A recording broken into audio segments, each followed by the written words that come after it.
अस्सलाम वालेकुम नाज़रीन, मैं आपका मेज़बान चौधरी सबर शराज इस टाइम नाज़रीन दसीड़िया चकसवारी ज़िला मेरपुर ज़ात कश्मीर।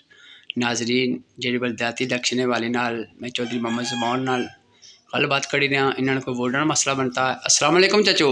वालेकुम सलाम जी चाचू, क्या हाल है? सेहत पाक ठीक है अल्लाह का शुक्र है जी, ठीक ठाक जी। चाचू बलदियाती इलेक्शन वाले ने सो गल बहुत जो थोड़ा वोट इतों चाहिए कल लदन खड़िया जी। इसमें वाले ने सो गल बात करो क्या मैसेज जनरल इलेक्शन जो होया मैं टेरी महररोडो च वोट पाया हूँ मेरा वोट जाके लदन गया।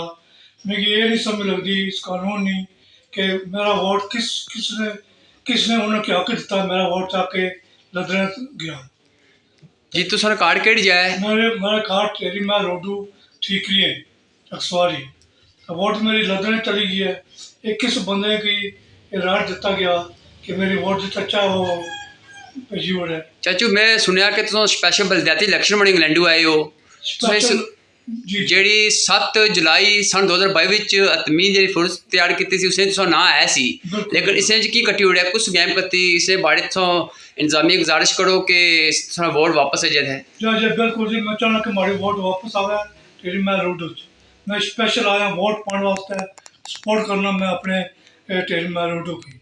तो मैं चाहना कि हमारी वोट इतना हुआ किसने मैंने ये नहीं समझ लगती किसने मेरा वोट उधर लदन गया।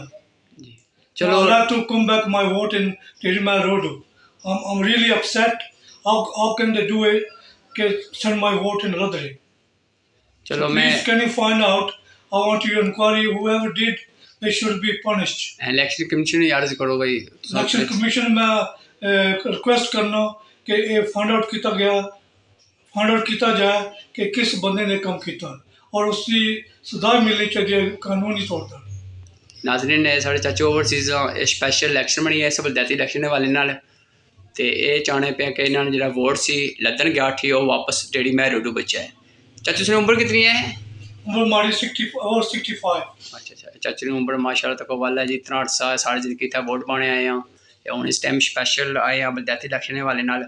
तो चलो मैं इलेक्शन कमिश्नर साहब की गुजारिश करना कि इन्होंने वोट बाड़े को फिर फोर सोचा तो और भी ऐसे टेरी महररोडो जा नाज़रीन के सोची सकने वोट इंतजामिया रली मिली भगत नाल वोट अगे पिछे कराए 58 वोट। थैंक यू जज़ाकल्लाह।